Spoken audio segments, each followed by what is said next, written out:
salvar o planeta ou desenvolver a economia? Os dois não dá. No back de hoje a gente vai falar sobre isso, né? Que parece que é um cabo de guerra, uma luta, né? Entre os dois universos. A gente conseguir ter uma sustentabilidade por trás das ações que a gente tem nesse globo, né? E continuar com esse tipo de crescimento. Que vamos concordar, né? Eu já vou dar a minha opinião inicialmente. A gente não tem como crescer de forma indefinida, né? Num mundo finito com recursos finitos. Vai ter gente que vai falar que eu estou falando besteira. E vai ter gente que vai me apoiar nesse sentido, nesse tipo de opinião, né? O Silas talvez pense de uma forma diferente. Mas o ponto é aqui, né, desse artigo que a gente pôs aqui embaixo, é debater o que é factível e o que não é, e se a gente está acelerando esse processo, o que a gente pode melhorar para não só desenvolver economia, mas talvez ter que desacelerar, né? Porque talvez o nosso modo de vida atual não seja sustentável, né? Se a gente contar que vários países estão entrando nesse mundo de consumo junto com a gente, né? E isso que a gente está falando do Brasil, da gente aqui, que a gente é privilegiado, mas a gente não teve acesso a todos os níveis de consumo possível. A gente tinha acesso a coisas que aqui eram consideradas muito importantes, muito bom, poucas pessoas têm acesso. Nós vamos pensar o seguinte, não sei se o Silas lembra disso na infância dele, tinha peças, até hoje a gente tem isso, né? Mas tem peças e tem certas coisas, brinquedos, etc., que você não consegue ter acesso aqui no Brasil. Justamente porque tem assim, ó, o público consumidor e o poder aquisitivo tal é exclusivo a esse país e esse país aqui tem mais gente que pode custear esse produto. Então não vai para certas regiões do mundo porque tem diferença de poder aquisitivo. Se a gente pensar que se todo mundo tivesse, é difícil a gente pensar isso, né? Não tem como ter um mundo de ricos, né? Mas só todo mundo ter poder aquisitivo para comprar o que quisesse, todo mundo. Você acha que o mundo não ia vir abaixo? Todo mundo comprando junto, sendo produzido todos os insumos para 8 bilhões de pessoas. E aí, Silas, o que você acha? É uma metáfora até infantil, parece boba, né? Mas acho que é a melhor forma de traduzir o conceito geral antes da gente entrar aí nos detalhes, né? Imagina um caixotão assim de Lego para a criançada brincar, né? Todo mundo quer construir, todas as crianças querem construir uma torre grande. Não dá, não tem peça suficiente, né? Então a gente vem tentando seguir um modelo, né? A gente, eu digo, como país em desenvolvimento, a gente quer seguir um modelo de padrão de vida de consumo, né? Existem coisas que são essenciais, por exemplo, sei lá, um banho quente, um saneamento básico, né? Você ter aquecimento onde é frio, né? Você ter uma pavimentação para você poder andar, você ter aquilo que a gente considera hoje mínimo, né? É o básico. Todo mundo teria que ter isso daí, né? Mas a gente começa a ir para alguns extremos. Pô, eu quero um ponto de ônibus com Wi-Fi, eu quero isso, quero aquilo. E a gente chega no embate, né, que assim, hoje países que já estão assim no topo, já seria até o limite do absurdo, né? Os caras extrapolaram a linha do consumo, os caras estão rodando em motor V12, né, queimando o negócio, os caras têm Wi-Fi em tudo, os caras têm energia elétrica para tudo. Aí eles olham de cima para baixo e falam assim, ó, para aí, né? Vocês estão gastando, vai acabar o planeta, né? Tipo assim, né? Até tem naquele documentário do Leonardo DiCaprio, né, o Before the Flood, né, antes da inundação. Ele chega para trocar ideia com a mulher na Índia lá e tal, que os caras ainda usam biomassa, né, para poder esquentar a comida, para fazer cozinhar alimento e tal. Ela fala bem isso para ele, fala assim, com todo respeito, né, mas vocês vão lá, gastam, poluem, pintam o diabo que vocês quiseram a vida inteira e agora vocês vão chegar para a gente que está tendo aquela esperança de ter uma vida mais confortável, vocês vão falar para a gente parar? Reduzem vocês, o padrão de vida de vocês, né? E inclusive tem isso que eu nunca entendi, né? Todos os países apertam a mão e concordam, ó, vamos gastar menos, né? Aí os Estados Unidos, assim, não, não, vocês gastam menos, eu não consigo gastar menos, mas eu vou pagar por isso, né? Aí paga, como é que chama aquele negócio lá? Tipo, Tipo uma multa, né? Que eles pagam para então sim, todo mundo sentou e carbono. conversou pra nada, né? Falei assim, não, Exato. então não tem que ter multa, filho, não tem que ter fiança, reduz o padrão e acabou, fim de história. E falando disso aí que você falou perfeitamente bem aí, Silas, até o início do artigo ele fala, ele não coloca quantidades, mas a gente sabe que tem aí pela internet, fácil de achar, né? Que ainda a maior parte do mundo é pobre, né? Muito pobre.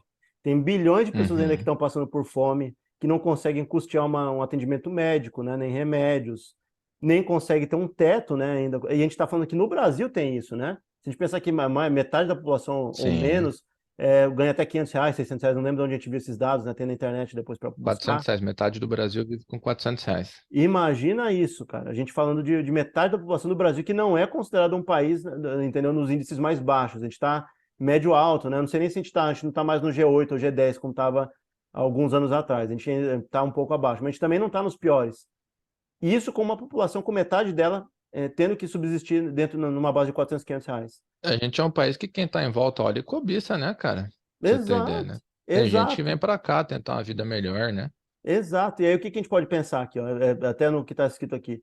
A gente pensa em saneamento básico como básico, né? Como você disse aí que tem os básicos, né? Saneamento básico, atendimento médico, comida básica para você conseguir passar o dia, né? Você conseguir morar bem, ter seu teto. A gente não tem essas garantias no Brasil e boa parte do mundo, bilhões, a maior parte do mundo não tem. Você vai nos lugares não tem saneamento, vai esgoto a céu aberto. A gente conhece no Brasil, eu já fui várias vezes, em bairros que ainda o esgoto a céu aberto, não tem saneamento 100% em todos os lugares. Tem lugar, como aqui o lugar que eu estou aqui, que é considerado elitizado, mas aqui o que, que é? Ainda é fossa séptica, né? Boa parte dos municípios tem, não tem no sistema de esgoto todo estruturado. E aqui é muito bem estruturado. Mas vamos pensar Uhum. que no Brasil não tem, a maior parte desses bairros que não tem, não são como o bairro que eu estou, ou como os bairros que outras pessoas estão aqui na região, que é muito bem estruturado e só não tem isso, e é por uma opção, né, de município. É porque não tem alternativa. As pessoas não têm, elas não têm acesso, elas estão nas margens da sociedade, né? Elas estão nas regiões periféricas, né? Que realmente não chegou ainda o Estado para conseguir fornecer isso. Como é que você vai falar, cara, pra um cidadão pobre, trabalhador, né, como muitos de nós aí? Pô, o cara se mata, faz o dele, economiza, guarda, tira daqui, tira dali, chega um ponto e fala, finalmente não vou mais sofrer com calor, vou pôr um ar-condicionado na minha casa. Não, não pode, ó, você está extrapolando o teu consumo ainda. Imagina, cara, são coisas que já fazem parte da gente, né? Eu mesmo, desde pequeno, eu sonhava em ter, não, eu vou ter um ar-condicionado no meu quarto e tal. Hoje eu botei, acostumei, e como é que eu vou exigir que outras pessoas... Só que se você fizer a conta, gente, somos quantas pessoas hoje? Vamos falar de Brasil. 16. 216 milhões, né? Dá uma arredondada aí, né? É um Ah, 16 milhões, é duas São Paulo a mais, né? é só isso, só isso. É Não é ninguém. básico. Diga. Imagina todo mundo, é lógico que não são 200 milhões mas cada um quer um ar-condicionado, por exemplo. Cada um quer um aparelho celular, cada um quer uma televisão, cada um quer um computador, cada um quer um carro. Cara, quando é onde você vai tirar isso? E vai Não ter não que. estamos falando de mundo, estamos falando de Brasil. Isso, a gente vai ter que minerar. E aí que é um detalhe, do jeito que a gente tem hoje, né? Minerar no sentido de vários insumos diferentes para conseguir produzir aquele produto final. E a gente está falando aqui que é uma das. Aí ele vai lá e vai introduzir, né, pensamentos diferentes, né?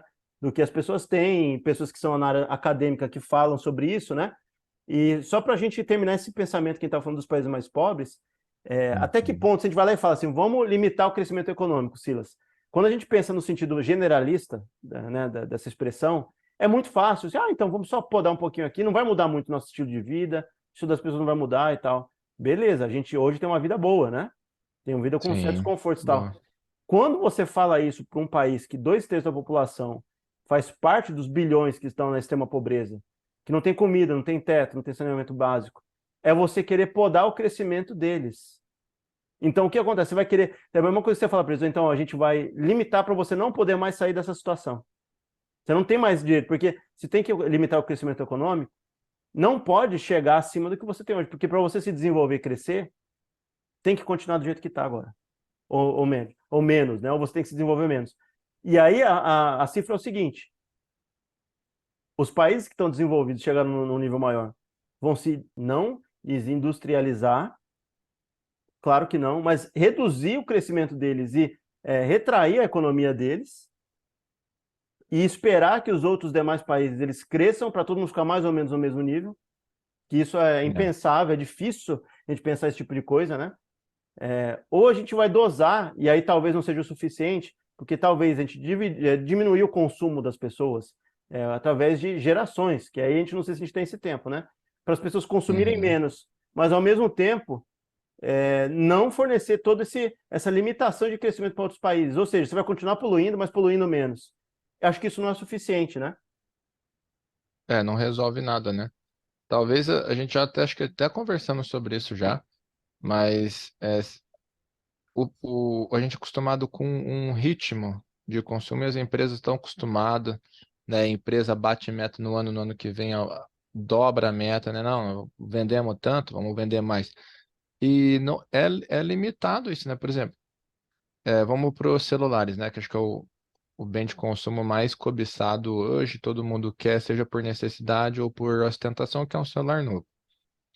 Talvez a saída não é, vamos parar, cortar de uma vez. Talvez mudar a abordagem.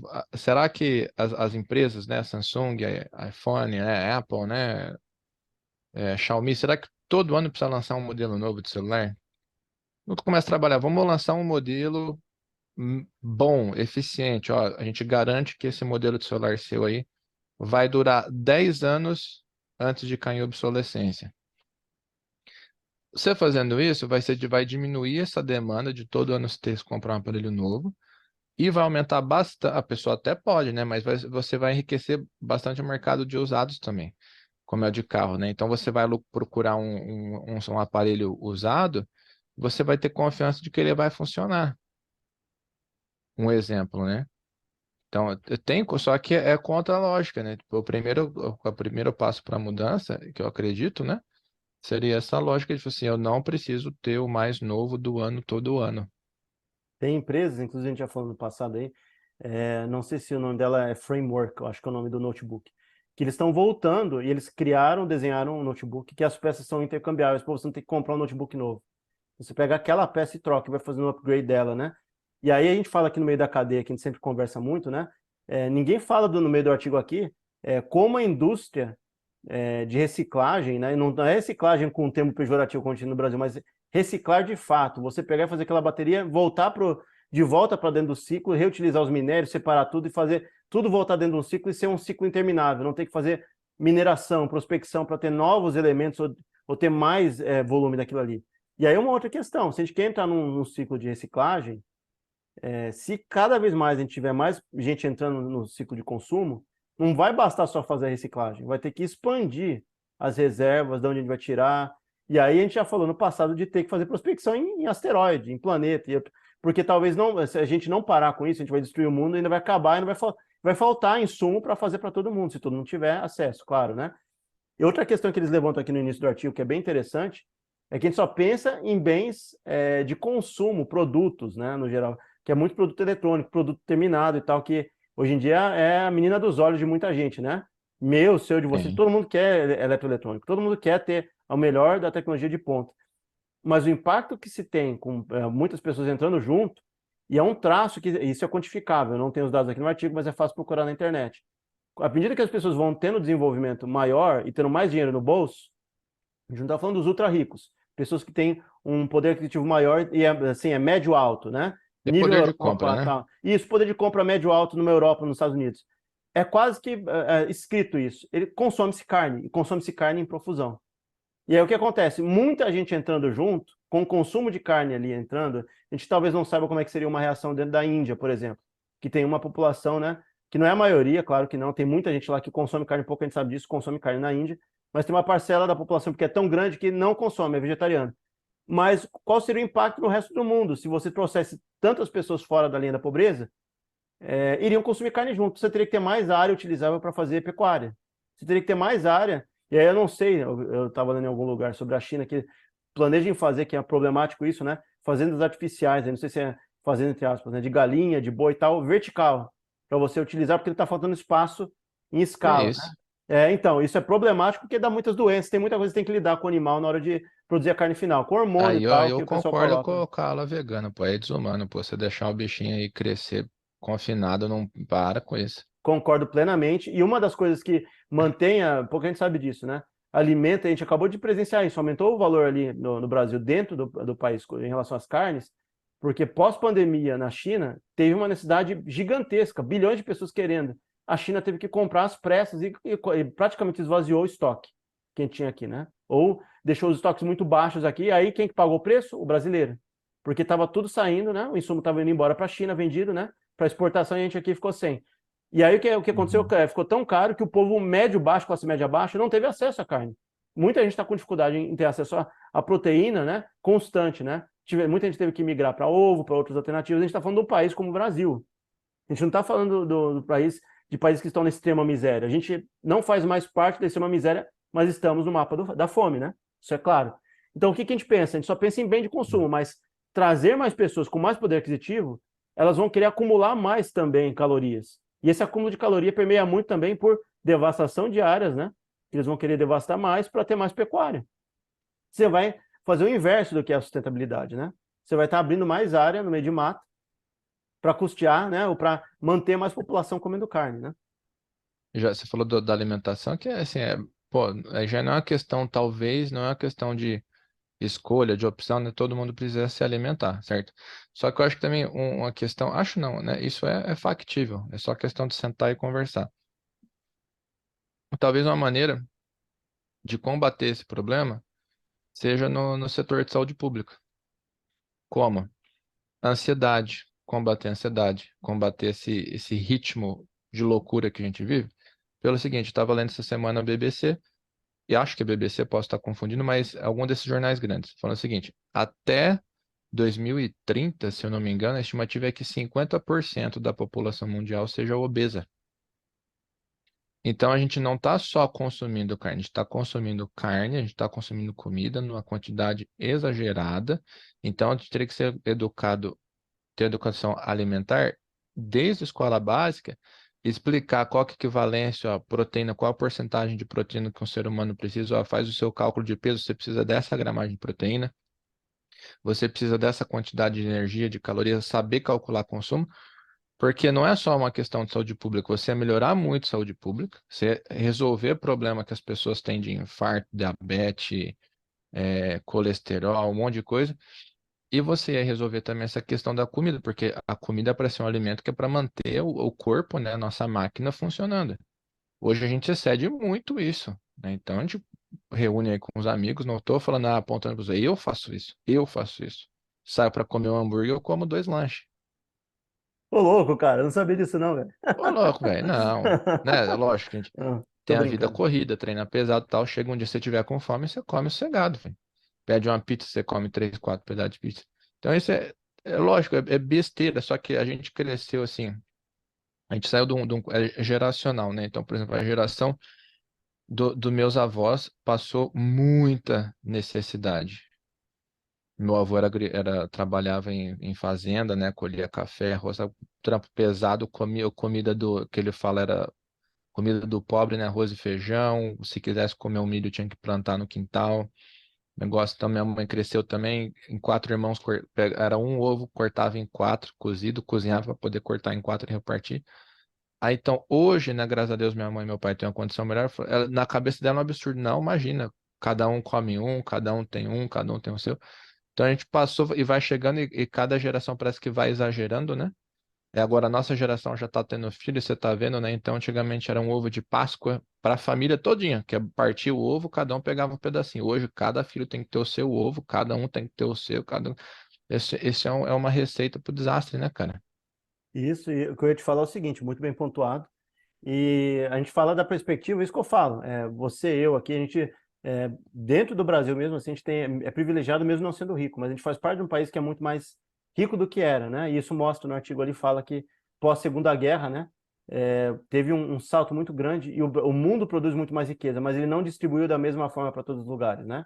Então teve um crescimento econômico grande, muito em países ocidentais, mas não foi de igual forma para o mundo inteiro, né? Tanto que outros estão começando a entrar agora de outras partes do mundo, né? Do extremo da Ásia, né?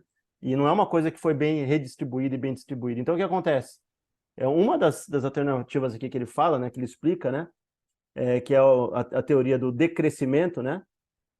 Decrescimento econômico, que é uma das ideias que acho que o Jason Hickel, né? Um antropologista da Escola de Economia de Londres, né? Introduz a ideia, é que tem que controlar mais o GDP, né, ou o PIB, né, e que os PIBs têm que ser mais controlados em termos de ajuste de crescimento e decrescimento, para o mundo chegar num ponto conjunto que todos estejam com todas as necessidades atendidas e não excedendo, como você disse, que hoje em dia tem países ricos, você vê isso muito, e a gente conhece alguns americanos, né, o contexto americano, que o desperdício de comida é gigantesco, né? A pessoa ela simplesmente olha para a comida e para ela a comida não é sagrada, ela simplesmente olha e descarta se ela não quer comer. Ela come um filete de um negócio e depois o resto joga fora, né? Exatamente. E aí a gente chega num Eu, mundo se eu onde mando, eu já proíbo, come à vontade e rodízio. Eu não. não, no É, Brasil tem lugar que você vai em restaurante japonês e está escrito desperdício será cobrado. Eu lembrei agora o termo. exato. Desperdício, ou seja, sobrou 10 filetes de salmão com não sei o que, você não comeu, vai ter que pagar pelos 10. Vai ter que pagar Exato. E multa devia pelos ser um preço mais salgadinho, né? Não devia ser o preço certo, não. exato. E aí o que que a gente fala? A gente está falando isso, percebe? É traço de país desenvolvido. A gente não chega no nível, talvez, que eu já vi exemplos ao vivo, né? De americanos que vão lá e descartam um prato inteiro de comida, né? Ou descartam, pegam um tequinho e o resto joga fora, né? E vira aquela massa gigantesca de comida. Mas a gente tem os nossos problemas também. Você vai num E Ceasa. por padrão, as porções são bem mais generosas nos Estados Unidos. O padrão americano de consumo é um absurdo, velho. Exatamente. Mas o que que acontece? Para a gente não ficar falando assim só ruim dos Estados Unidos, porque os Estados Unidos realmente tem um problema Claro, deles. não. Mas o nosso aqui, Sim, por exemplo, nós temos os nossos. você vai no Ceasa, por exemplo, você vai em qualquer lugar que você pode ir aqui numa sociedade ou numa cidade média grande do Brasil, você vai em área de alimentação, o descarte é gigantesco, né? E eles não deixam o povo consumir porque tem problema daquela comida ser intoxicada, né? De matar alguém, etc. Então, tem até limitação em relação à comida que sobra, né? Dos Ceasas que se produz, que o pessoal pega do interior e traz, esteticamente não tão bonito. Tem até um projeto interessante, que eu não sei se passou aí em programa de TV e tal, acho que eu mandei até para você, Silas, um tempo atrás, que é venda de tubérculos, né, e comidas rurais, que a estética é feia. Banana que é toda ligada, né, toda entre aspas, em forma diferente do que uma banana única, né, ou de um cacho de banana bonito, que não vai para os mercados, isso era considerado lixo, o pessoal jogava fora. Estou falando do Brasil. E esses lugares, o que, que eles pegam? Eles pegam um valor muito inferior, e isso acho que só tem esse projeto aí em São Paulo, não tem no resto. Eu queria até que tivesse na região que eu estou, né? Porque é bem legal, eu compraria tranquilo, ainda mais por ser mais barato, é o mesmo produto. Só que você pega Uhum. ele com esteticamente mais feio e não, entendeu? Muitas vezes ligado. Você pega uma banana que tem três numa única, entendeu? Que não tem ali uma casca única. Mas são três bananas que a pessoa olha de cara e acha feio. Mas é comida. É a mesma coisa da outra banana, ela só não saiu com a estética impecável, né? Para ir para um mercado grande, né? Para um mercado de classe média alta. A gente está nesse ponto, a sociedade chegou num ponto em certos lugares que a pessoa tem nojinho de comer uma comida que não é esteticamente impecável. Amigo, se você tiver com fome, não importa, você manda para dentro o negócio, não é assim, né? Desde que seja um alimento saudável, né? Lógico. Exato. Pescaria em excesso, poluição em excesso. Isso, tudo que é isso em diversas formas diferentes, isso acelera a destruição da terra, porque você encerra ciclos, né? Você não deixa o ciclo natural se renovar ali dentro. E você também gera problemas de temperatura, né? Esse controle, ou essa medida de controle que é desejada, é para controlar entre 1,5 a 2 graus. Parece pouca coisa, né? Na temperatura, mas é grande num aspecto sistêmico, né? Você que já estudou ali, Silas, sobre climatologia, né? Você pode falar. O impacto de 2 graus para cima ou para baixo, qual que é o impacto que pode trazer no globo isso, né, cara? Eles devem estar falando da temperatura da Terra, né? Não da Isso, sistema temperatura Terra. atmosférica. Ah, demais, cara. Influencia demais. É E o, diferença absurda. e o que pode causar de diferença assim de imediato que você pensa aí? Extinção de espécie, mu- mudar a faixa de áreas habitáveis, entendeu? 2 graus é o suficiente para tudo isso. Loucura e é complicado, né? E outro ponto que a gente pode falar, é isso, se a gente falar sobre medidas que a gente está indo contra, né? Que ainda não são medidas que vão transformar o planeta, mas estão nesse caminho. 10 anos atrás a gente falava sobre energia solar como uma coisa distante. A gente está procurando, apesar de não parecer, porque a gente olha muito para a ONU, né, e para certos movimentos, parece muito lento, né? Os caras não fazem, acordam, ficam cumprimentando um tanto lá na frente, depois dizem, mas o que que mudou? Não mudou muita coisa, né? Mas dentro desse ciclo de produção de energia renovável, mas então, Sim, cara, tem um hum, tempinho que a gente tá com o sistema completo de luz solar aqui em casa, né? uhum. E, e tomara que pegue, né? Vai ser inevitável, né? A gente tentou se antecipar até porque futuramente eu acredito que vai ser mais caro ainda, né? A gente teve curvas, né? Então, quando lançou era muito caro porque era novidade e o- as peças e tal, a produção. Aí agora deu uma baixada, só que futuramente, quando aumentar a demanda, né? Eu acredito que vai chegar no ponto de ser obrigatório isso. A prefeitura não entregar alvará, né, para construção enquanto se não tiver o projeto já na planta. Mas isso daí ajuda, mas a gente tem aquele problema lá das baterias, né? O ser humano, ele só faz a mudança. É difícil de falar isso, né? Eu lembro até daquele filme que tem o Ken Reeves, que ele é um ET, né? Eu não sei qual é o nome do filme, mas ele é um ETzão que chega, né? E ele O tá dia que a ali. Terra parou. Isso, acho que é por aí, né? que ele chega e fala assim, ah, mas vocês não fizeram mudança nenhuma e se deixar do jeito que está, vocês vão acabar com o mundo em volta, eu tenho que interromper isso daqui, tem que tirar quem está causando problema aqui no contexto, né? E o ser humano ele só vai na base da mudança da pancada, né, muitas vezes, né? Se o negócio começa a apertar muito, a água começa a subir, né, nos traseiros, aí sim o ser humano começa a se movimentar para tentar tirar a água dos traseiros, né? Para não falar outro Das termo. nádegas. E isso, que bonito, né? Isso daí até soa poético. Mas então, para a gente listar aqui, né? Os painéis solares, há 10 anos atrás ninguém pensava, agora tá entrando em escala e pouco tempo agora vai acabar a concessão exclusiva para meios, né, regulares de energia, você vai começar a ter iniciativas privadas, né, de placas solares comunitárias, né, no meio de um parque e tal, e aquela comunidade vai se alimentar daquela planta de placas solares, né? Então vai diversificar. A gente não pensava isso há 10 anos atrás, né, que ia chegar nesse ponto. É. Então, alternativas à carne, eu sei que o Silas é um pouco contra e tem pessoas que têm nojo e tal, mas carnes crescidas em laboratório vai ser uma alternativa. Você construir casas com materiais mais biodegradáveis ou que sejam mais eco-friendly, né? Ou mais amigáveis Amiga do meio ambiente. Isso, amiga do meio ambiente, é dose. Isso, mais amigas do meio ambiente. Vou pôr até o seu para dar risada depois. Mas, mas é isso. Aí o que acontece? Consumo de inseto, né? Que é mais proteico, é menor, mais fácil de cultivar, né? No artigo não fala sobre isso, mas eu acredito assim, se o mundo chegar num ponto bem assim difícil para bilhões de pessoas, com certeza já rola isso, né? Em épocas de Eu só fome como mais. gafanhoto, que é kosher, cara. O resto eu não como, não. Mas a gente já ouviu falar na história da humanidade no passado, fomes muito grandes em países, né, que a população era menor, mas era grande para a época. China, a gente sabe disso, né? É muito comum o ato de comer escorpião, gafanhoto, inseto, etc, Barata. barata. Por quê? Porque passou, não é porque eles queriam comer isso. Se eles estivessem no Não. Brasil, como acontecia muito na Europa, né, que os povos do interior que depois migraram para cá, italianos, alemães e outros, não tinham profusão, né, de ingredientes para fazer, né, a dieta deles equilibrada, eles vieram para o Brasil, para a América do Sul, e ali conseguiram um pedacinho de terra, conseguiram produzir, né, ter mais vaca, porco, tal, etc. E eles, né, quando vieram para cá, tem até um livro que fala sobre isso, né? Eles ficavam maravilhados porque tinham esses insumos. Ou seja, se não tivesse, ia fazer a mesma coisa que aconteceu na China no passado, que era ser obrigado a comer inseto. O ser humano, quando ele passa por fomes muito grandes, se a gente chegar num ponto de ter bilhões de pessoas, talvez o dinheiro não seja um fator que selecione as pessoas. Talvez falte, né? Falte nas gôndolas, falte insumo, talvez tenha problema de escassez. E do jeito que o mercado hoje, a economia funciona, a escassez, a linha de escassez, ela gera o quê? Uma demanda muito grande com oferta muito pouca. O que, que acontece com o valor disso? Dispara. Se você tem a Não. falta daquilo e muita gente querendo e podendo ter, o valor vai lá para cima. A gente fez uma pauta um tempo atrás aí, que a gente fez o pessoal, acho que foi na Tailândia, caçando crocodilo, jacaré para comer, porque o porco tava caro. Exatamente. É isso, amigo. Mas a gente está falando assim de pessoas que ainda têm alternativa, não só da caça, mas de comprar, porque é mais barato e ainda É. consegue entrar dentro do que a pessoa pode pagar. E se ela não tiver como pagar? E se não puder ter crocodilo, não puder ter porco? Vai para os insetos. Você não vai para os insetos? Claro que vai, amigo. A gente aqui no Brasil, eu não sei qual que é a cultura, se é a cultura veio dos povos originários, né, do nosso continente, do nosso país, ou se foi uma questão de fome, porque a gente come saúva. A gente pega a formiga e come. Qual que é a história disso? A gente não sabe, né? Não, meu pai comia essa uva quando ele era moleque. E trabalhava É, muito, né? Então, aham. meu pai, com 7 anos de idade, trabalhava em olaria, né? Então, Então, ele devia ter tinha duas deficiência. refeições, né? Era o Então, café da manhã.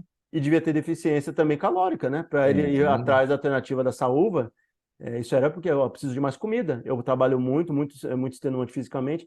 E até uma coisa para a gente pensar, que no artigo não fala, que cada vez menos o trabalho braçal e mais o mental, né? Mais automação e tal. As pessoas talvez precisem de uma rotina É. calórica muito menor, né, Silas? Porque se a gente não faz mais o trabalho que era feito lá atrás, de se lascar para conseguir tirar do chão e tal. Você pode começar a podar, e o problema é, as pessoas vão reclamar disso, vão falar que é É lógico que a gente come porque podar, é gostoso, cara. não, podar as liberdades individuais, vão falar, ah, mas ninguém pode podar o quanto eu quero comer e tal. Mas se o mundo depender disso, amigo, é podar o É. individual para o coletivo conseguir sobreviver. Porque se o mundo acabar, foi-se limites individuais, você não vai ter direito mais nenhum, porque está acabando o mundo, é. É Aí simples, vale né? aquela famosa anedota, né, do cara que enricou do dia pra noite, ficou no hotel super caro e não sabia como se comportar, ficou olhando pro rico do lado dele. O rico pedia um, ele pedia outro, pedia um, ele pedia outro. Aí o rico falou assim, ó, rapaz, acho que eu vou pedir um engraxate, né? Aí eu falei assim, ah, eu vou pedir um também. Eu falei, amigo, não precisa de dois. Que eu falei, não, você come um, eu como outro. Não- Eita, nós, hein, Silas? É para ver ou para Mas é, comer? não, mas esse Ah, parafraseia bem aquilo, não, eu quero comprar um pra mim, por quê? Porque eu posso, eu tenho dinheiro e eu não tô exato. nem, eu quero porque eu posso, porque eu posso pagar. Infelizmente a gente faz Exatamente. isso hoje, cara. Com certeza absoluta. É, e não é assim, eu já falei, me incluo na questão aí, né? Então a gente tem muito isso, um pra mim, um pra você. Por quê? Porque a gente pode, é burrice, né? Então a gente tá deixando de ser coletivista, tá sendo individualista. A gente vive um capitalismo de consumo, né? Então a gente fala assim, essa esquerdinha aí quer derrubar com tudo. Não, não é, cara. Não é derrubar o sistema, é burrice derrubar o sistema hoje. A gente é Sim, muito dependente dele, né? Então vamos adaptar. A gente não, senão a gente vai virar pro capitalismo de sobrevivência, né, cara? Então a gente vai chegar isso, vamos tentar dar uma organizada aí e ficar bom para todo mundo, né? isso. E as pessoas esquecem, né, quando tem uma discussão muito simples, né? Que tem pessoas que são gradações. Nem todo mundo quer o extremo de um, extremo de outro. Tem gradações no meio do caminho. Eu, Tem. na minha perspectiva hoje, eu gostaria que na sociedade, quando o Brasil fosse mais ou menos, é óbvio, guardando alguns problemas, né, que toda a sociedade tem, né? A deles também tem, mas o molde dos países nórdicos ali que fornece fazer o dinheiro trabalhar em prol do povo, ter um fundo de autonomia, como a gente devia ter, na minha opinião, né, em relação ao pré-sal e Uhum. tal, seria necessário até para a gente pensar em futuro, para pensar no bem do povo, né? Fazer o dinheiro, crescimento por crescimento, amigo, é nada. O que é isso que você leva no fim do ano, o crescimento por si só? Para você não faz nada. Tem que ter Qual a impacto na vida vantagem de ser o país mais rico do mundo, né? que o povo em si não está recebendo aquela riqueza e não está transportando para, de fato, aquilo ali ser Exato. um impacto na população. Inclusive, um dos pontos que o cara fala no artigo dele, né, acadêmico, é esse. Que ele fala assim, que tem países que são ricos, né, como os Estados Unidos, mas gastam e não recebem, não tem um impacto de fato no bem-estar social, no bem-estar da pessoa, na qualidade de vida dela. Por exemplo, a Espanha é menos rica que os Estados Unidos, mas ela devolve para a sua população sistema público de saúde, e outros sistemas públicos muito melhores que os Estados Unidos fornecem e poderia fornecer para o povo, Uhum. porque ele gasta mal o dinheiro. O dinheiro que é produzido da riqueza, se a gente pensar hoje, né, que não sei se quantos terços, né, não sei se é na casa dos trilhões, acho que é trilhões. Os Estados Unidos hoje gastam na casa dos trilhões com a indústria da guerra. Se ele tirasse uma partezinha disso, a gente não está falando de cada um tem a sua autonomia, ele quer, né, manter a área de influência, por mais que eu não concorde, mas ele tem esses gastos, mas reduz e entrega um pouco mais para o povo ali de leve, né? A Costa Rica fez uma Uhum. medida muito, na minha opinião, nem vou falar assim que é arriscada, né? E muito audaciosa. Ela foi lá e cortou os militares, não tem mais defesa interna. E pegou esse dinheiro para Uhum. investir em educação e saúde do povo. Ele desviou, porque é um país pequeno, não tem muito. Então, para a gente conseguir alavancar e tentar desenvolver mais rápido, a gente está numa era da É, então Costa globalização Rica ali. cá pra nós. Se alguém quiser entrar lá com o exército ou não, vai entrar, né? Não é bem Todo assim, não. respeito aí, Costa Rica. Tem muita montanha, amigo. Não é assim fácil, não, de chegar por terra. É, Mas se não tiver militar, não tiver ninguém para dispor, o que eu acho assim que seria interessante, se eu e o Silas aqui a gente fosse tocar Costa Rica, o que eu ia fazer? Talvez reduzir o contingente e aumentar a tecnologia, importar, seja americana, russa, o que for, para monitoramento com drone de divisa, para você ter monitoramento aéreo, você reduzir, a automação está aí para isso. A gente vai lá e aumenta a automação da proteção do território, o excedente de dinheiro você vai lá e investe em educação e saúde, né? Para ter aquele pezinho. O Brasil hoje, as divisas, eu conheci alguns projetos aí, que hoje em dia as divisas do Brasil com os países é drone 24 horas por dia circulando, olhando e tal, e satélite, você tem foto de satélite também patrulhamento para de frente. fronteira é muito inteligente, né? Você fazer dessa forma assim, né? Exato, e ainda se. E aí o legal é a gente pensar o seguinte: se a gente investisse melhor o dinheiro, e o problema não vai acontecer de forma conjunta, porque a gente sabe que o ser humano e país batem cabeça de uma forma tal, ninguém vai querer essa iniciativa que ele está colocando, por mais que eu goste e seja utópico, né? Vamos controlar o crescimento de uns para os outros crescerem junto e ter um crescimento mais ou menos igual. Não vai rolar, porque tem muita competição entre ser humano, o ser humano vai querer competir entre um e outro. Por mais que Sim. tenha uma ideia global de livre comércio e tal, sempre uns vão pensar, entendeu? O que eu ganho e o que eu ganho que ele ganha? É mais eu ganho ou ele ganha mais, entendeu? Sempre vai pensar um pouquinho Uhum. nisso, porque o ser humano ele é competitivo nesse sentido. Então, o que eu acho? Eu, na minha vida, eu tento fazer isso. O que é útil na minha vida, eu mantenho. O que não é, eu revendo. O que eu percebo, eu posso comprar usado, eu compro. Talvez no nível individual, talvez o impacto não seja tão grande, mas eu já faço. Ele fala isso, né? Que certas coisas que ele indica aqui são utópicos, porque o ser humano como um todo, que a gente já usou essa metáfora no passado, uma boiada no desfiladeiro. Por mais que os que estão na beirada tentem avisar os que estão atrás, está numa forma tal que é 8 bilhões de pessoas. Você não vai conseguir fazer, até porque é Você não desumano você para a chegar. debandada. Não, vai continuar caindo no desfiladeiro, na minha opinião. Eu acho que não tem volta do que a gente tem de perspectiva, e não é fim de mundo, acabar a catástrofe e tal. Eu acho que a gente vai ser obrigado a podar o que a gente tem de estilo de vida, que não é natural, que a gente tem hoje, não é? Entendeu? Vai ter regiões do globo que vão ser inabitáveis, vão ficar muito difícil, vai estar muito quente, ou vai ter inundação toda hora, e as pessoas vão começar a olhar e não vão fazer mais casa nessas áreas de inundação, porque elas vão perceber que isso vai ser repetido às vezes ao longo dos tempos, e não vai poder mais ter ali. Então, Infelizmente, né? a gente vai ser obrigado a movimentar nossos traseiros, né, de acordo com que as coisas acontecerem em volta. Eu não sou a favor assim, do 880. Não é que o mundo vai virar um Mad Max, não acho que vai virar isso da noite para o dia, mas vai piorar muito a qualidade de vida de muita gente em várias regiões do mundo. Isso que, para mim, é gritante, é claro, e é utópico achar que, entendeu, vai ter um movimento coletivo para acabar ou para mudar isso, para parar o que está vindo por aí. Eu acho que vai ser mais de 2 graus que isso vai acontecer, e vai ter degelo, e vai ter Não sei se é devastação e tal, né? consenso, mas eu já vi várias opiniões científicas de que o intuito hoje não é mais parar ou reverter, o intuito é desacelerar, né? A mudança climática. Então, só que mesmo para desacelerar tem que mexer o bumbum, né? Então, E tem mais um. conseguiremos? Só o tempo dirá, né? Mais um ponto que é interessante, que é um argumento contrário, né, aos que são considerados, né, chamados vulgos, né, decrescedores, né, ou pessoas que acreditam no decrescimento econômico, né, para controle, que é um fato e é difícil a gente falar isso, né? Você não tem como desvirtuar ou desvincular o fato, né, de que crescimento econômico não caminha junto com sustentabilidade, né? E um dos pontos por mais que a gente faça medidas em países que são desenvolvidos, que têm melhorado, o que acontece? Pelos outros países estarem em crescimento e tendo que fazer essa empurrada, né, para esse desenvolvimento econômico, contrabalanceia não só isso, está no maior nível de produção atmosférica de carbono do que teve em toda a história da humanidade. Porque tem países que estão fazendo esse movimento, né, para se desenvolver de forma mais rápida, e são bilhões de pessoas fazendo simultaneamente. Então, se uma parte da população faz isso, controla e tal, e melhora até a captação de energia, que a China tem feito o movimento, ela está tentando despoluir as cidades, empurrando só para carro elétrico que está circulando, né? Tanto que a placa custa, não sei, 14, 15 mil dólares na China, por aí, li no artigo, e é gratuita, placa de carro elétrico. A gente está vendo entrando no Brasil os carros elétricos chineses e vários outros, né?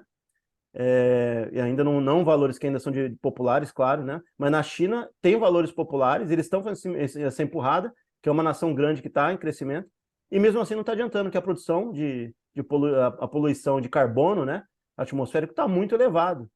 Então, para você ver, Cara, é a lógica do desfiladeiro. O boi, uma parte do boi está reclamando e está falando pro resto, vamos controlar e tal. E não rola. Está indo e está se não tocando consegue sozinho. parar, né? Exato. Esse, talvez a maioria das pessoas não consegue associar, né? Os dois eventos, né? Mas aí talvez seja complicado para quem tem uma crença específica, principalmente religiosa e tal. Mas assim, a gente cientificamente entende que o mundo, né, o planeta Terra, o sistema Terra tenta sempre se equilibrar, né? Ele usa os próprios mecanismos. O que que aconteceu nos últimos anos, assim, nos últimos dias, né? A gente tem visto esse ano passado, a gente viu muito, né? Que aumentou muito a atividade vulcânica. E erupção vulcânica é um dos principais, se não o principal mecanismo de devolver oxigênio para a atmosfera, né? Então, a atividade, por exemplo, por que que antigamente, né, a pré-humanidade, a atividade vulcânica era altíssima, né? Porque a gente vivia em níveis de gás carbônico maiores do que hoje, inclusive, né?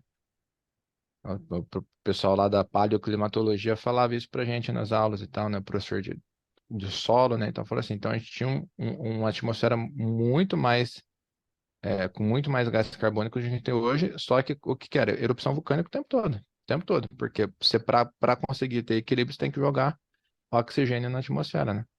E é interessante, tem até quem gosta de outros podcasts, né? A gente não indica todos eles, um monte não. Só indica um específico aqui que chama acho que é Starcast, né, o nome, que é com o deGrasse Tyson, né? Ele fala sobre isso numa daqui ele fala que as pessoas acham assim, então vamos produzir na base de escala porque tem que ter tanto de oxigênio, de gás carbônico, de nitrogênio.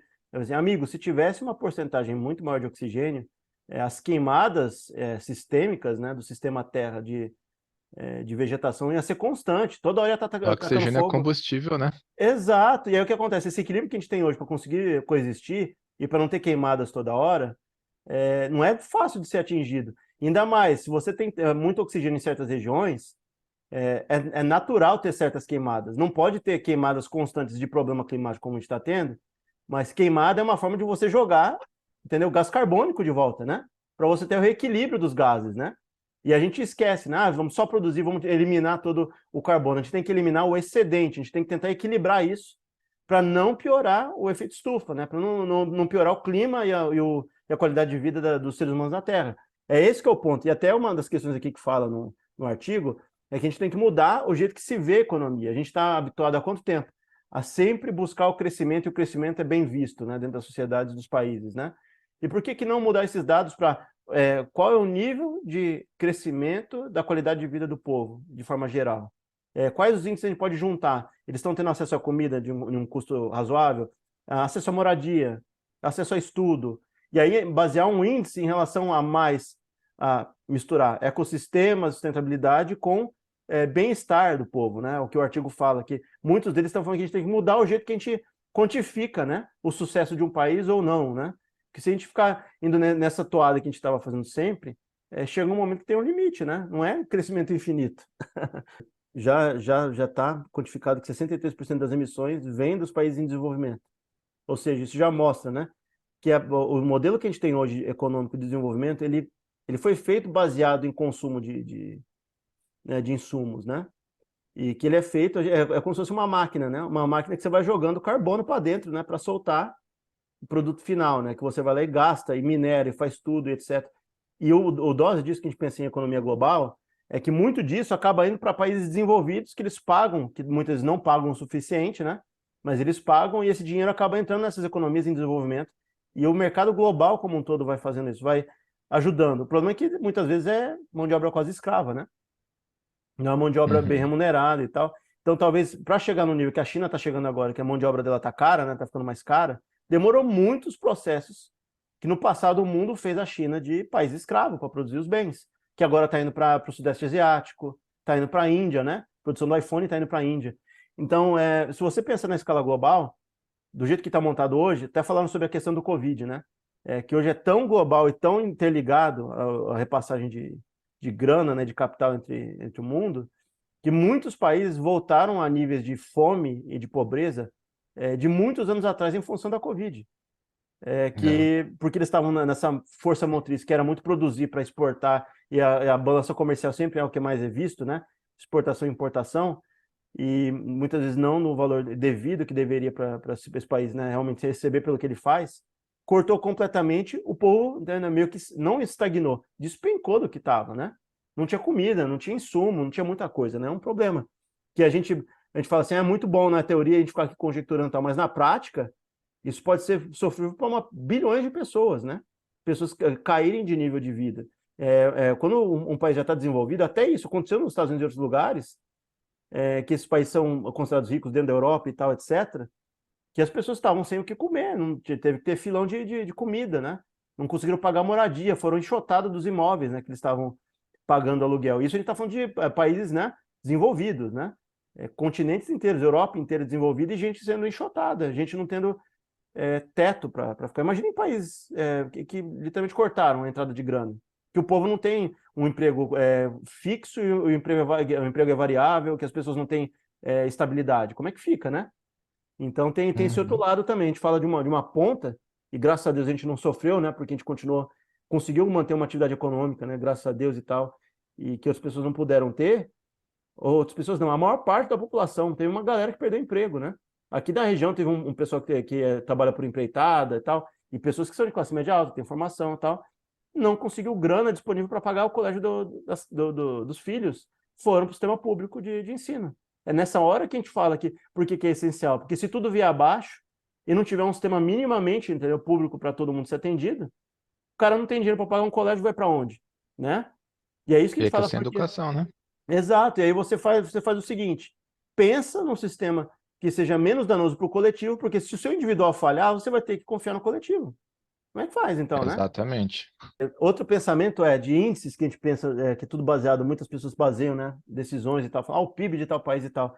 O dinheiro não é distribuído de forma igual para todo mundo dentro do país, muito menos dentro do mundo, né? O PIB ele é mais um número que ele pega tudo que aquele país gerou de riqueza e ele redivide sem saber se foi para a mão de alguém ou não. Se não ficou parado na mão de político, se não ficou na mão de um pessoal que vai lá e põe para investir e não reinjeta dentro da economia. Porque você precisa que aquela economia esteja girando para ela redistribuir essa renda para todo mundo, né? E não é isso que acontece, né? Isso é o que mais tem hoje em dia é mais concentração e menos redivisão, como o PIB faz, né? E até é engraçado que o cara fala que tem coisas que não são contempladas no PIB. Por exemplo, você vai lá e passa conhecimento, como o Silas faz para vários dos alunos dele. É óbvio que ele é remunerado por isso, mas se um dia ele fizesse isso de forma gratuita para um familiar, para mãe, para pai, para tio e tal, ele estaria passando capital para frente, porque aquilo ali vai refletir em capital depois para as pessoas, aquele conhecimento adquirido. Isso não é englobado no PIB. Então ele não questiona o fato, né, do PIB solitariamente ser um problema, né? O problema dele é como ele é contextualizado e como ele é utilizado para argumentar em cima de certas bases, né? E eu não lembro agora, né, o nome do índice, eu li em algum lugar, que o que mais era mais preciso era a qualidade dos empregos nos países. Você conseguir ver quanto de remuneração as pessoas tinham ali dentro, conseguiam receber pelo trabalho que elas faziam, e com esse retrato, você conseguia ter uma noção da qualidade da mão de obra daquele país. Se o país conseguiu ter sucesso em passar educação à frente, se ele conseguiu formar mão de obra altamente qualificada, como é que o povo reage dentro da economia, se é estável, se muita gente consegue empregos e boa remuneração, a economia vai ser mais saudável como um todo, porque o dinheiro vai estar circulando, e não na mão de poucos, pessoas que especulam em cima do dinheiro, entendeu?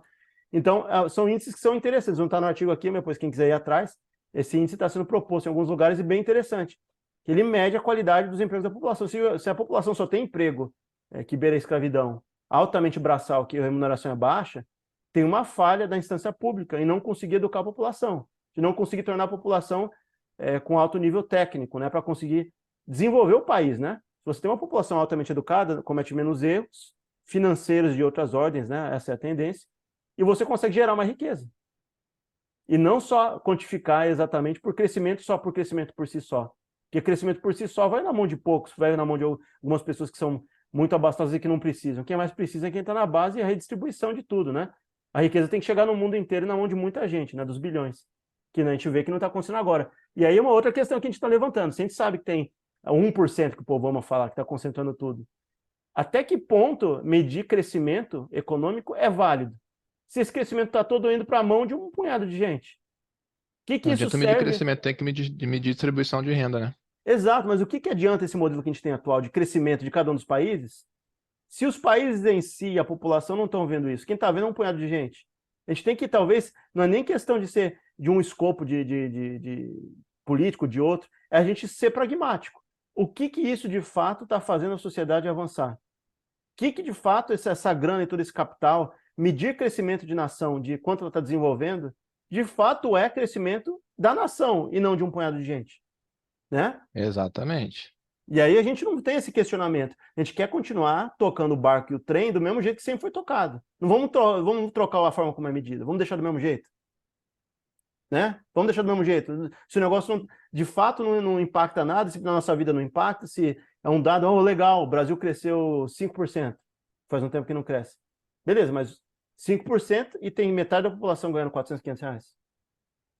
Né? A população não está bem instruída, não tem ensino técnico, não tem ensino superior. Né? Então, até que ponto isso aí, né? Qual é a troca que se tem ali, né? Qual é o ganha-ganha no processo? A que ponto que o Uhum. país ganha e a população ganha junto? Ou a que ponto que não é esse punhado de gente que ganha e o resto perde tudo? Nação e país, né, e população. Não é tão simples assim, né? Em capital social, ou seja, quando a sociedade é desenvolvida, ela correlaciona esses pontos. Então, um país que é desenvolvido, e aí tem mapa, quem quiser olhar no artigo embaixo, é quase que um padrão. Países que são desenvolvidos, eles conseguem desenvolver dentro da população acesso a isso. A pessoa ter tempo para entretenimento, tempo livre, saúde, expectativa de vida alta.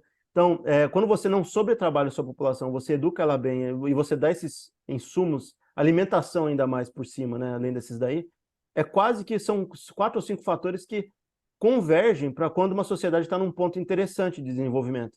E não é consumo, entendeu? Nenhum deles ali está escrito consumo. Quando o pessoal consome 20 mil reais, sei lá, 50 mil reais por ano de eletrodoméstico. Ah, isso daqui é a família, a população feliz e desenvolvida de um país desenvolvido. Não.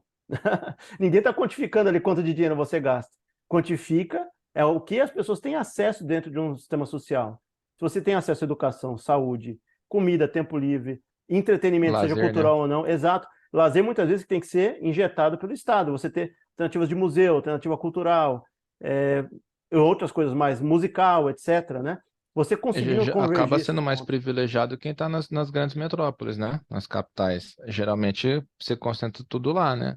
Exatamente. Agora, já no interior, que nem hoje eu moro no interior de São Paulo. Eu não consigo, não é tudo que eu consigo ver, nem tenho muita opção de cultura, de teatro, de apresentação, né? Como É também uma morava do região lado dele. boa, só que não tem as mesmas programações culturais que a capital tem, por exemplo. É Eu já verdade. morei em capital, não tem. É A verdade. opção é muito maior, o preço é muito melhor. Então, quando vem alguma coisa para cá, até como você falou, por ser uma região boa, todo mundo acha que a gente é rico, vem lá e vem a programação e usar da cara. Exatamente. E tem um outro ponto, né, que as pessoas falam assim, é tão difícil a gente, por exemplo, eles falam aqui, né, que uma necessidade básica é o teto, né? Se você olhar em escala global, até nos países desenvolvidos, não é mais um direito do povo, se a gente for olhar direitinho. Tem regiões que as pessoas não conseguem morar dentro da cidade, a gente já falou sobre isso no passado, né? Que era para ser, para a pessoa se sentir estável, bem, ela tem que ter um lugar onde ela possa ir descansar, ter seu tempo livre, conseguir dormir, entendeu? N outras coisas. Você precisa ter um teto. E cada vez mais as pessoas são empurradas para fora daqueles centros que dão acesso a isso tudo, e que também garante para ela uma qualidade de vida para ela conseguir trabalhar e ter um deslocamento menor, que entendeu? Tá meio que sendo puxado o tapete de uma galera. A gente está vendo São Paulo está gradativamente ficando dessa forma, né, como uma das maiores capitais da América Latina e do mundo, né? Mas já acontece em Nova York, já acontece em Londres, Paris, Tóquio, as grandes cidades da China. É muito caro. E tem gente que tem aquele imóvel, mas aí vai ficando cada vez mais caro a taxa para você estar naquele imóvel, né? Está em bairros tais. As pessoas são forçadas a vender e empurrar para outra região, empurrar para a região periférica, que não tem tanto acesso. E aí você acaba só dando acesso à cultura, e alguns desses vários que a gente falou aí, né? Tempo livre, cultura, alimentação não, acho que não vai ter problema, mas teto, né? Algumas vezes qualidade de teto, de transporte e tal, não é todo mundo que vai ter. Você vai ter que ter um nível socioeconômico para você ter acesso a isso, que é o básico para ser considerado um país desenvolvido. E aí é até louco a gente pensar isso, né? Eu lembro que São Paulo é muito mais gritante que isso, que tem bairros que são limítrofes, né? Bairro de classe média alta ou alta, com bairros que são, né, praticamente ocupações. E os dois têm o mesmo acesso a tudo, eles estão na mesma região, estão no mesmo território, mas não têm acesso às mesmas coisas, né? As coisas que cada um deles tem acesso é diferente. E estão no mesmo território, Com estão no mesmo certeza. país, né? Na mesma cidade. É loucura a gente pensar isso, né? Que dentro de um país, de uma cidade, você vive dois mundos completamente diferentes, né? Desenvolvido e subdesenvolvido, né? Cidades muito grandes, né? País Exato. muito grande. O Brasil é um país continental. São Paulo é uma cidade imensa, cara. Exato. Tem várias cidades dentro de São Paulo, né? Olha, também não é um mundo, não está acabando o mundo ainda, né? Mas que tem coisas que são interessantes. Se 10 anos atrás ninguém falava, agora você consegue ver no Quênia, na região rural do Quênia, os caras colocando painel solar no lombo dos burricos para carregar o celular enquanto tá andando. Então, você vê as placas solar andando com ele, eles carregam o celular em cima. Ou seja, uma coisa que era inatingível para o povo comum. Agora você vê na região rural do Quênia, entendeu? O povo carregando celular com placa solar, jogando no lombo do cavalo. Imagina se você tirasse uma foto dessa e levasse há 10, 20, 30 anos atrás para o interior do Brasil. O cara ia olhar aquilo ali assim, mas é um ET que está vindo aqui? O que é isso que está refletindo no lombo do cavalo? É uma placa solar, É, né? e achar no mínimo estranho, né? Assim, dentro do que tem dessa lógica toda que a gente conversou sobre decrescimento, você acha que é factível a gente parar de crescer e para a gente conseguir ter um sistema mais sustentável? Você acha que dentro das divergências de pensamento que a gente tem, porque cada um sendo um indivíduo, a gente pensa de forma diferente, mas você vai ter uma parte da população que vai se opor a isso, se realmente tivesse. Ia criar muito problema sociopolítico, né? A sociedade como um todo não ia aceitar tranquilamente, E- né? Eu acho que se é possível, é possível. O problema é, por, dentro das balizas que a gente tem, aí fica pouquíssimo provável, né? Porque você teria que ter, ao mesmo tempo, você teria que ter chefes de estados com o mesmo interesse que assinassem contratos e tratados aí que prevalecessem no tempo, né? Ou que você tivesse alguma forma de ditadura global, que é quase impossível, né? Então 1984, né? Que não vai rolar e nem eu ia é gostar que tivesse isso, né? Uma ditadura global. Eu não sei o Silas, mas eu para não... quem tem fé aí, só o anticristo, amigo, que pode fazer um negócio Exato, dessa. exato. Tem como você fazer isso, né? Por exemplo, centros, né, de cidade. Dá para você trocar asfalto por paralelepípedo, né? É mais sustentável, né? Você vai infiltrar água, vai resolver. Se não resolver, vai melhorar bastante o problema de inundação. Então, mas você acha que o pessoal vai querer falar assim, tá andando para trás, tá, sabe? O pessoal quer andar em asfalto de autódromo, né? Assim, Sabe o que que é o detalhe? então, tem. A gente observa, por exemplo, Frankfurt, que aconteceu isso. Eles tiraram, desobstruíram, né? Fizeram mais áreas verdes. Tiraram a área de carro. Se começar a ficar, infelizmente é isso. A gente vê, teve agora, né? Se fosse só no Brasil, o pessoal, tá vendo? Tá trabalhando contra o desenvolvimento. Podaram uma empresa de celular, fabricante de celular, de não ter buraco para carregador simples, para conseguir ela entrar no padrão das outras, né? Para não ter que produzir mais lixo, né? Eletrônico. Inclusive, no meio do artigo fala sobre obsolescência programada, que é um dos problemas que tem que ser tirado. Além da reciclagem, você tem que fazer os produtos durarem mais. Voltar a uma era que tudo durava muito mais para você conseguir produzir menos lixo e menos impacto ambiental, porque já existia isso há um tempo atrás, né? Se eu vou caminhar 30, 40 anos atrás. Mas voltou, então retroagiu para a produção, para crescimento contínuo, você tem que produzir coisas que são de vida útil curta, né? Ou menor, para manter a roda girando. Será que vão conseguir caminhar para esse lado, de conseguir fazer bens duráveis de alto, né? De alta duração, voltar a ter isso para não ter que ficar trocando tantas vezes, né? Você vê, a questão não tem interesse, né? É Então. muito lucrativo, né? O modo como se tem hoje, as coisas funcionando. E aí o detalhe é o seguinte: pode uma hora chegar e apertar o calo dessas empresas e elas, assim, na base da pancada, assim, vão ter que fazer. Ou vai ficar tão raro e tão poucas unidades, e eles vão ter escala como as empresas de luxo, que eles vão produzir poucas unidades, entendeu? E aí talvez eles não queiram produzir para massa, não tenha mais produção massificada. Seja só produzido por um Uhum. extrato social, uma parte da população e não tenha tecnologia disponível para todo mundo, né? Fica um negócio ali De- exclusivo, né? Exatamente. E aí a gente conversou sobre isso até para fechar esse ponto. É possível e seria interessante dessa perspectiva se a gente conseguisse, né? Só que o problema é que a gente está numa fase de tanta transição que a gente não sabe se daqui 10 anos a gente vai estar andando em drone aéreo. Vai ter buscado Uber aéreo para você levar da sua casa até outro ponto. Você não sabe se vai ter pontos ou vai ter um lugar em cada bairro para buscar as pessoas, né? Uma estação tipo um heliporto. Mas heliporto não, né? De drone. Se você não precisar mais do chão, você pode fazer voltar o chão para as pessoas andarem nele. Você pode fazer voltar. Não, também não precisa transformar tudo em rua de terra, né? Mas deixar ele muito mais penetrável pela água, porque você não vai estar usando ele como transporte, meio de transporte. Você vai estar usando o ar, né? Que aí é outra história. Será que vai poluir o ar? Os drones? Poluição visual, poluição de som? Tem outros problemas que a gente não sabe nem que vão surgir. O fato é, para a gente conseguir ter esses planejamentos, inclusive para áreas que foram degradadas, a gente conseguir transformar a área urbana em região de replantio, Eu entendeu? De não. voltar a ter essas plantações, mas a gente precisa parar de usar as regiões no chão para transporte. Mas se você chegou até aqui, dá um like aí pra nós. Não vai emitir gás carbônico, fica tranquilo. Toda semana aqui a gente tem às 18 horas da quinta-feira episódio novo. Também estamos no Instagram, @Back do Futuro, e também nos podcasts aí de sua preferência.